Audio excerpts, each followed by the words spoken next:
வணக்கம் தோழர்களே. ருச செய்தியின் வாயிலாக இன்று மீண்டும் உங்களை சந்திப்பதில் பெருமகிழ்ச்சி அடைகின்றேன். 2016ஆம் ஆண்டு முதல் 2018ஆம் ஆண்டு வரை 3 ஆண்டுகள் ஒரு இளைஞர் கூட்டம் கோயம்புத்தூர், பொள்ளாச்சி பகுதிகளில் பல பெண்களை இந்த சமூக ஊடகங்களின் வாயிலாக ஈர்த்து நட்பு செய்வது போல அழைத்துச் சென்று அவர்களை பாலியல் துன்புறுத்தலுக்கும் கொடுமைக்கும் ஆட்படுத்தி மிரட்டி பிளாக்மெயில் செய்து அவருடைய வாழ்க்கையை சீரழிக்கக்கூடிய ஒரு கொடுஞ்செயலை புரிந்த 9 பேருக்கு கோவை மகளிர் சிறப்பு நீதிமன்றம் சாகும் வரை ஆயுள் தண்டனை அளித்து தீர்ப்பளித்திருக்கிறது. இந்த தீர்ப்பு அந்த பாதிக்கப்பட்ட அந்த பெண்களுக்கு, அவர்களுக்கு இழைக்கப்பட்ட கொடுமைகளுக்கு ஒரு நீதி வழங்கியது என்பது மட்டுமின்றி, தொழில்நுட்பத்தை பயன்படுத்தி இப்படிப்பட்ட கொடுஞ்செயல்களில் ஈடுபட்டு கொண்டு இருப்பவர்களுக்கு ஒரு மிகப்பெரிய ஒரு அச்சுறுத்தலை தரக்கூடிய ஒரு தீர்ப்பாகும். இதில் நாம் உள்ளபடியே பாராட்டக்கூடியவர்கள் மத்திய புலனாய்வு கழகத்தினர் தான், சிபிஐ. இந்த வழக்கை அவர்கள் எடுத்துக்கொண்ட பிறகு மிக நிதானமாக கிடைத்த ஆதாரங்களை எல்லாம் திரட்டி இதில் பாதிக்கப்பட்டவர்களெல்லாம், அந்த பெண்களை எல்லாம் நீதிமன்றத்திற்கு கொண்டு வந்து நிறுத்தி அவருடைய சாட்சியங்களை வாக்குமூலங்களாக பதிவு செய்ததோடு மட்டுமல்லாமல் நீதிமன்றத்திலும் நேரடியாக சாட்சியம் கூற வைத்து பாதுகாப்பாக இன் கேமரா ப்ரொசீடிங்ஸ் தான், ரகசியமாக தான் நடத்தப்பட்டது, பண்ணி 48 சாட்சிகளை பதிவு செய்து அதன் மூலம் இந்த குற்றச்செயலில் ஈடுபட்ட இந்த 9 பேரையும் தண்டனைக்கு உள்ளாக்கி இருக்கிறார்கள். இதற்காக அவர்கள் பாராட்டக்கூடியவர்கள். ஒன்று. இரண்டாவதாக, இந்த வழக்கு விசாரணையின் போது எந்த விதமான எல்லா ஒத்துழைப்பையும் கொடுத்த தமிழக காவல்துறை, அது மட்டுமல்லாது எந்த விதத்திலும் தலையிடாத தமிழ்நாடு அரசு, இதை ரெண்டையும் பாராட்ட வேண்டும். பொதுவாக அரசுகள் இப்படியெல்லாம் செய்வது இல்லை. ஏதாவது ஒரு இடத்தில் அவருடைய தலையீடு இருக்கத்தான் செய்கிறது. ஆனால் அப்படிப்பட்ட ஏதும் இல்லாமல் இது திறம்பட சிபிஐயால் கையாளப்பட்ட ஒரு வழக்கு என்பதனால் உரிய தண்டனை வழங்கப்பட்டிருக்கிறது. இது ரொம்ப ரொம்ப முக்கியம். இந்த சாட்சியங்கள் 48 சாட்சியங்கள் விசாரணைக்கு உட்படுத்தப்பட்டது என்பது மிகப்பெரிய விடயம்.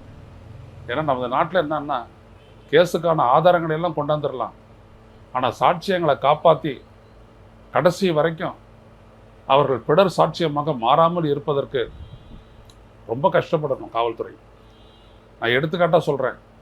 காஞ்சிபுரம் வரதராஜ பெருமாள் கோயில் மேலாளர் சங்கரராமன் கொலை வழக்கில் நீங்கள் பார்த்தீங்கன்னா மிக அருமையான புலனாய்வு. அப்பொழுது இருந்து அந்த புலனாய்வு அதிகாரி சக்திவேல் மிக சிறப்பாக புலனாய்வு செய்து குற்றப்பத்திரிகை தாக்கல் செய்து எல்லாமே பண்ணாங்க. வழக்கு தமிழ்நாட்டில் நடக்கக்கூடாது அப்படின்னு சொல்லிட்டு அதை தூக்கி மாற்றி புதுவைக்கு கொண்டு போனாங்க. அவ்வளோதான். எல்லா சாட்சியங்களும் பிடர் சாட்சியமாக மாறிச்சு. தெரியாது, பார்க்கல, போலீஸ் வற்புறுத்தினாங்க அப்படின்னு சொல்லிட்டு எல்லாமே வந்துட்டு பல்ட்டி அடித்ததுனால அந்த கேஸில் ஒருவரும் தண்டிக்கப்படாமல் கடைசியில் உள்ளபடியே சங்கரராமன் என்பவர் கொலை செய்யப்பட்டாரா அப்படின்ற அளவுக்கு ஒரு கேள்வியெல்லாம் வந்து படி கேவலமாக போய்விட்டது. அப்புறம் இன்னும் இந்த மாதிரி நிறைய சொல்லிகிட்டே போகலாம்.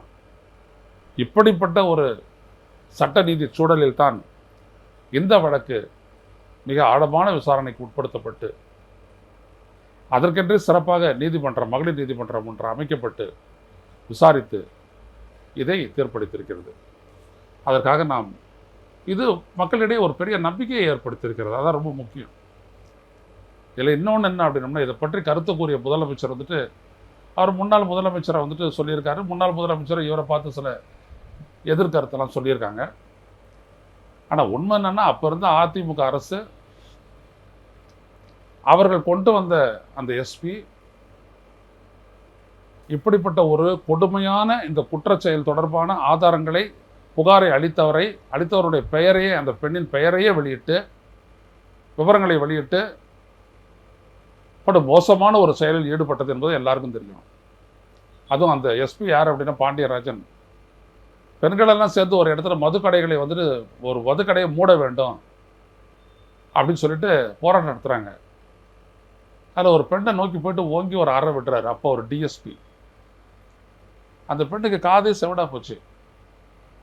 வேறொரு நாட்டை நடந்திருந்ததுன்னா உடனே அவர் பதவியிலேருந்து தூக்கி நீக்கிட்டு அவர் மேலே என்கொயரியை போட்டு அவர் எந்த விதமான பெனிஃபிட்டும் கிடைக்க முடியாது முடக்கிட்டு இருப்பாங்க. ஆனால் நம்ம நாட்டில் அப்படிலாம் இல்லை.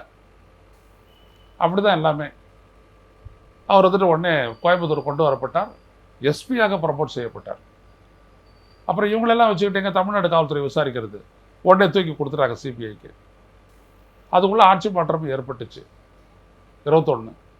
அதுக்கப்புறம் தான் கேஸு சூடு பிடிக்க ஆரம்பித்து விசாரணை நல்லா நடந்து முடிஞ்சிருச்சு. இதே மாதிரி இன்னொரு வழக்கு அதே அதிமுக ஆட்சியில் நடந்தது தான் இங்கே ஸ்டெர்லைட் இண்டஸ்ட்ரிக்கு எதிரான போராட்டம். 13 பேர் கொல்லப்பட்டார்கள், இன்னொருத்தர் செத்து போனார், 14 பேர். அதில் நீதிபதி அருணா ஜெகதீஷ் தலைமையிலான அந்த விசாரணை கமிஷன் விசாரித்து அறிக்கையை தமிழக அரசு கொடுத்தது. யாரையும் ஒன்றும் பண்ணலை தமிழக அரசு. அது எடப்பாடி அரசு தானே செஞ்சது. அவர் தொலைக்காட்சியை பார்த்து நான் தெரிஞ்சுக்கிட்டேன், அப்படி இப்படிலாம் அவர் சொன்னார். இவர் என்ன பண்ணுறாரு, இவங்களும் அப்படியே மருதை காப்பாற்றுறாங்க.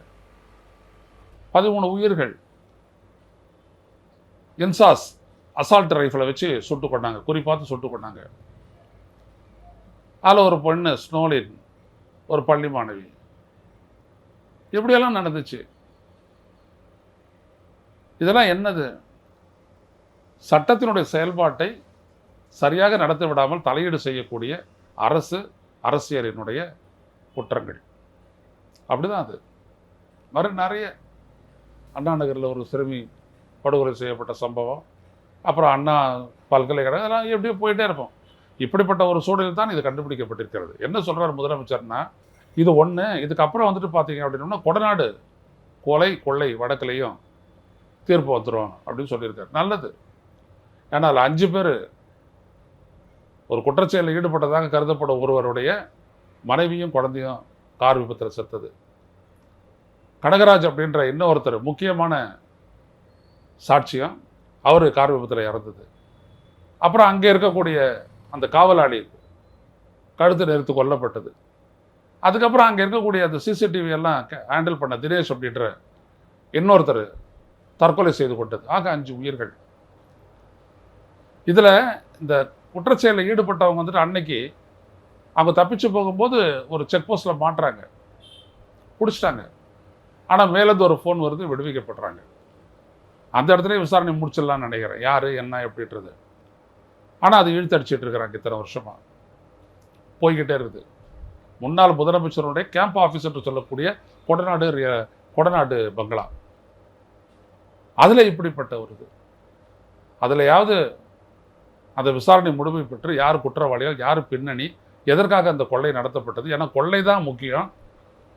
அங்கே எதுவுமே திருடு போல, வாட்சி தான் திருடு போச்சு, என்னென்னவோ சொல்கிறாங்க. ஆனால் கொள்ளை எதை குறிவைத்து நடத்தப்பட்டதுன்றது இது வரைக்கும் வரல.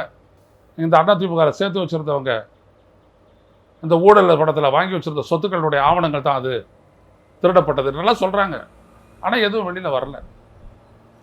எனவே இந்த கொல்லப்பட்டவர்களுக்கான நீதியும் வரணும், கொள்ளைக்கான ஆதாரம் என்ன அப்படின்றது தெரிய வரணும். அதற்கான அந்த விசாரணை நடந்து முடிச்சு சீக்கிரம் அட்லீஸ்ட் தேர்தலுக்கு முன்னாடி எப்படியோ ஒன்று அது வரணும். இது ஒன்றும் இன்ஃப்ளூயன்ஸ் பண்ணிட போகிறதில்ல. நம்ம மக்களாக அதெல்லாம் பற்றி கவலைப்பட போகிறாங்க. அந்த பொள்ளாச்சி பாலியல் கொடுமை குற்றங்கள் அங்கே மறுபடியும் அதிமுக தான் ஜெயிச்சிச்சு. என்னாச்சு? இங்கே கள்ளக்குறிச்சியில் விஷச்சாராய சாவு, பக்கத்தில் விக்கிரவாண்டி தேர்தல் நடந்துச்சு, மறுபடியும் திமுக தான் ஜெயிச்சிச்சு. இதெல்லாம் நம்ம நாட்டு மக்கள் கண்டுக்க மாட்டாங்க. அது அவங்களுக்கு வந்தால் மட்டும் தான் விருந்து, மற்றவங்களுக்கு யார் வந்தாலும் அது தக்காளி சட்னி தான். அப்படி தான் நம்ம மக்களே அப்படி தான். அதனால் இதெல்லாம் ஒன்றும் இன்ஃப்ளூயன்ஸ் பண்ணிட போகிறதில்லை. ஆனால் ஒரு உண்மை வரணும். 5 பேருடைய உயிர் அங்கே நடந்த கொள்ளையினுடைய மூல காரணம் என்ன அப்படின்றது தெரியணும். அதற்காகவாவது அந்த வழக்கு அரசியல் தடைகள் இல்லாமல் நடத்தப்பட்டு, ஏன்னா சிபிசிஐடி தான் விசாரிக்கிறாங்க, கொண்டு வந்துட்டு குற்றவாளிகளை சட்டத்தின் முன் நிறுத்தி தண்டிக்கப்பட வேண்டும். அதுதான் முக்கியம். அது நடக்குமா என்று எதிர்பார்க்கலாம். மீண்டும் சந்திப்போம். நன்றி, வணக்கம்.